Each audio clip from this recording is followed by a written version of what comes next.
What's up, everybody? Today we are going to be speaking to T at Over Younger, a wonderful, wonderful shop located here in Tomball, Texas. And we are revamping the podcast for 2025. Going to be doing something a little bit different this year with visuals. And so, yeah, you guys come check it out and let's see what T's talking about.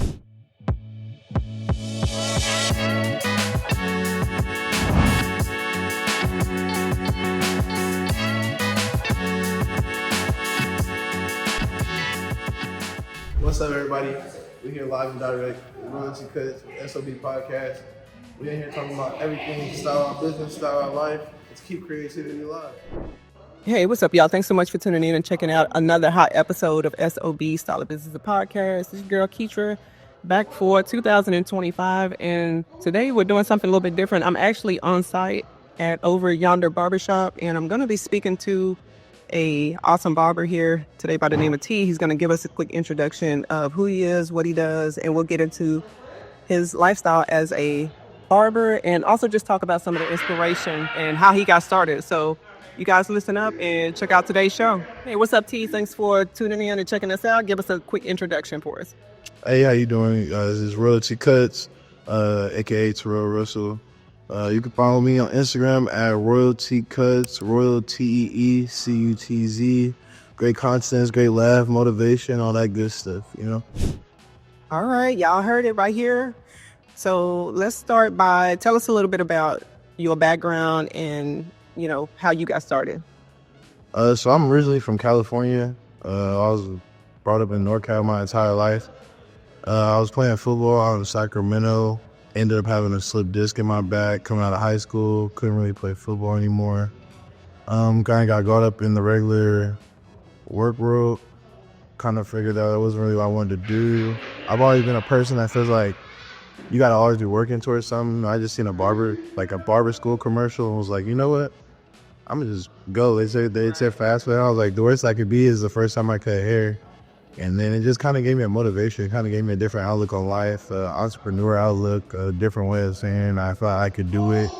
Having to go get it, having to go just like grind for stuff. It gave me like a good feeling, I don't know, the only thing that reminded me of football in a way. And it just gave me a little work and a little passion. And really, I didn't know how powerful, I guess, having a talent or skill could be. So like I went on vacation one day. I ended up cutting like 10 heads in vacation one time. It was just like, oh, wow, I can make money anywhere. Exactly. Yeah. And I love that because, you know, we also, sometimes we get into the mode of thinking we have to be doing a certain type of career that's actually been proven. But one of the things that I really like, even though, you know, obviously most times when you think of, especially for women, we think of hairstylists and things like that who kind of add to our aesthetic, but barbers are very important because they help people kind of shape their identity and feel better about themselves. That's right. And so the creativity part of it, I definitely want to talk about that because I feel like that allows people to have their own little twist to being the barber, the go-to barber for certain people. So tell us a little bit about like the inspiration behind your own personal creativity and how you cater to each guest. My biggest thing is, I always say, like, if you want to blow up, you got to do something everybody else is doing a little bit differently. And so, like, that's just kind of like my motivation for life because I feel like everything in life is inspired by something else. You just have to put your own twist on it. So, like, for me, I know that everybody has a different experience when they come to the chair. Some people really care about the haircut. Some people really care about just the conversation, the person they're talking to.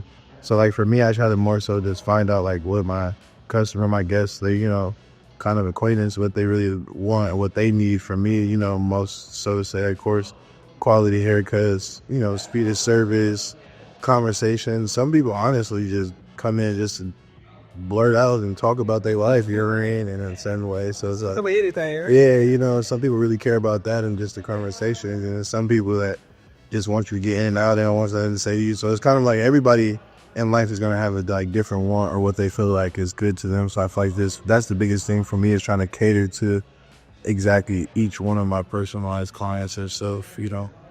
Yeah, no, I love that you said that because actually, like, to me, like, anything that has to do with somebody's body, that's like an intimate, you know, like setting to where you are getting that close to them. And so in order for them to allow you to be that close and to trust you with their style, like, that to me that says something about like the trust, and especially if you have a repeat client. Yeah, and it was definitely. I mean, it definitely was hard because like when I first came out here, I had maybe one client that I just know. Yeah. My cousin. Besides that, like everything's been a build. So like now that I'm really able to take care of myself, just cutting hair, you know what I mean, live, have a cool life, like just off cutting hair out here, it was like a whole, like, you know what I mean, kind of like a motivation, like you can do it type thing, you know. Yeah, no, that's dope. And like speaking of, you know, your cousin being your first client, like tell us a little bit about how you were able to expand your own personal like referrals or just letting people know who you are and what you do as a barber. Honestly, a lot of just that, like we were saying, word of mouth. This person's all the way over there. I don't know if they're gonna come here. And then before you know it, I had people coming 40 minutes just to come and check me out. Oh wow. I go to different grocery stores, going to the mall, just always talking to people,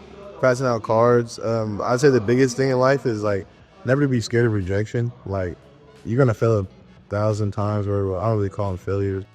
You're gonna learn your lessons. Yeah, you're gonna learn your lessons in life 1,000 times before you finally get to where you want to get to in life. So I just like anytime I can or would, and to be honest, sometimes you're more lackadaisical than you should be, or you know, it's not always as motivational. You should stay on your grind, but that's one thing. You're just trying to always grow. Like, that's the biggest thing. Always worried about growing. Bro, yeah, and I think a lot of people forget that you know, that you see sometimes where people get to a certain plateau in their career and they forget that, you know, they have to kind of keep creating and rebuilding who they are. Tell us about a talk, like as far as your trajectory and you as your career as a barber, like how do you like get past the challenges and just like those days where you just don't feel like doing it? I mean, it's like that a lot because I mean, to be honest, when you come in to cut that hair, in a way, you have to have a certain persona, you have to have a certain energy about you, and people can feel that. You know what I mean? So it's like, I think the best thing for me, and I try to remember, is my gratitude for life. Okay. And that's just one thing that always tries to stick with me is no matter what I am, I'm just happy that I'm even in this position. Like even when I don't want to go cut hair, I'm like, well, shoot, I'm just grateful that I have the opportunity to cut hair now. Because I remember a time I was sitting in the barbershop forever and I couldn't or didn't have any haircuts, or, you know, I was in barber school and like begging people to cut their hair. Yeah. So it's like now that people like, you know, come and pay me and stuff, I try to keep that gratitude just for life because, you know, it's always easy to get caught up in your wants, but when you pay attention to what you really have, that's a whole nother ball game of like, I just feel like unlocking the just happiness of life in a way.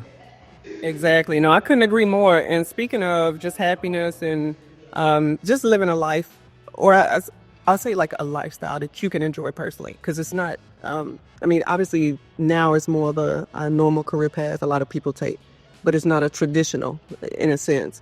How have you been able to make it fun for you, you know, as far as your every day?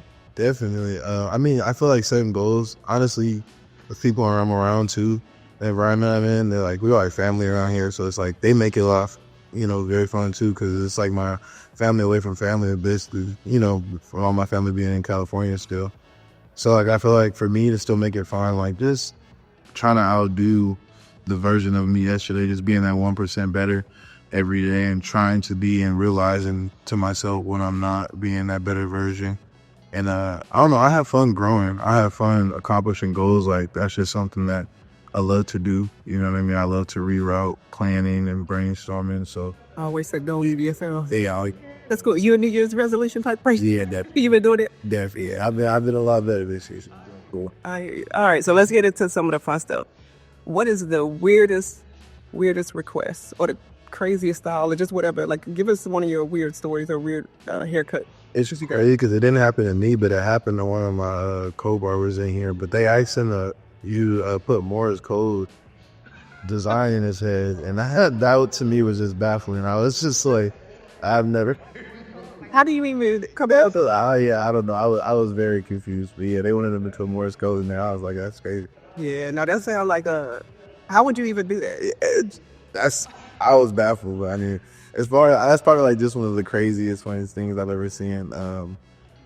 I mean, just going to barber school and stuff, I've probably seen some more just crazy stuff. Yes, off the wall, just crazy stuff. I can imagine. I know it gets crazy.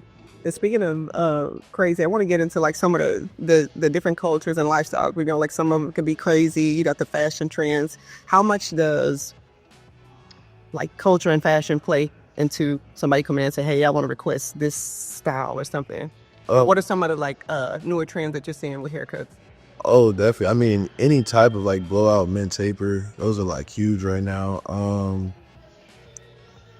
mean, it just depends on what demographic you're trying to go towards. That's what I kind of feel like with everyone. I try to stay pretty diverse within being able to feel like I can attack any culture and any, head itself. But like, I feel like that it kind of depends on what demographic you want to go to.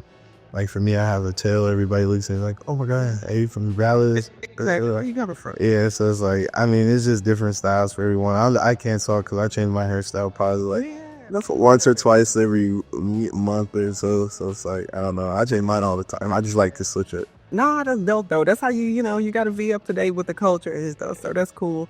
How do you feel? How do you think? I guess what I'm asking with this one is, how do you think surroundings and influences from the outside influences a person's cut, like a specific style, or do you? Definitely. I mean, we're all, I think, regardless of where you're at, you're a product of your environment. Yeah. I mean, to be so real. And then, and two, is just as time and generations grow, you know what I mean? Like, I've had parents who bring in their kids and they're like upset that their kid wants this cut. And I'm like, I mean, that's what you asked for. You know, it's like, so at that point, it's kind of like a little different. But I mean, for the most part, it's just like generations grow, styles are going to change. And I feel like styles also repeat, you know what I mean? Yeah, So, for sure. yeah, one thing that might have been crazy, absurd, and out the wall 5 years ago might be the new trend tomorrow. So you never really know. Yeah, no, that's dope. I definitely agree with you there. So as we get ready to wrap up, like tell us a little bit about some of the services that you offer, what you do, if you're mobile at all, or just, if anybody wants to come check it out. Definitely. So I do cut myself 24/7. There are additional prices for different hourings. That's something I kind of pride myself on, just to stand myself out, be a little different. As far as in service, I do washes, facials, massages. Are you noticing more men getting self-care, like Yeah, definitely. The more you can kind of tell. I feel like social media kind of plays an impact today, you know what I mean? But yeah, I mean that's big. I do the steamer, the hot towels, you name it. I'll say if you need it, I'll probably make it happen. All right, and one of the last questions, like what are 2 to 3 things somebody should look for if they're looking for a new barber? And maybe their barber moved out of state or something, and they look at, like, what are 2 of the most important things that somebody needs to look for? I feel like their love for barbering itself. Okay. I feel like their confidence as a person and their genuosity as a person. Everything else in life, I feel like you can kind of fix it, because I mean every haircut's not gonna be perfect. A person can kind of fix a haircut. Yeah. But I feel like if you have those 3 traits, you have a person who loves to cut hair, their geniosity and everything. And I just feel like that type of person, they'll always have a passion to want to fix your head or make you have the best haircut. To give out to you and provide to you. So I mean, like, to me, if you have those qualities and traits, then you'll have somebody that at least cares enough to want to give you a good quality haircut. Exactly, and you can always tell if somebody cares how they cut your hair or not. So, yeah, that's cool. All right, T, before we wrap up, a couple of words of encouragement. Maybe there's an aspiring barber or just, encouragement for life in general. What do you want to leave the guests with? One of my favorite quotes I kind of came up with is that they only care about your story when your book is finished.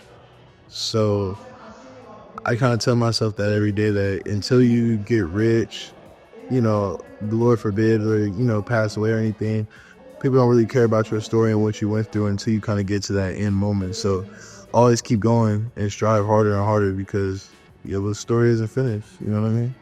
All right, y'all heard it here. T, before we wrap up, drop those social media handles again and where we can find you online. Yeah, I'll say Instagram and TikTok, Royaltee Cutz, Royaltee Cutz. You can find me on Twitter as well at TREXT3. Appreciate y'all. All right, guys, y'all check T out, and we look forward to catching you guys in the next episode. Thanks so much for being here, a guest.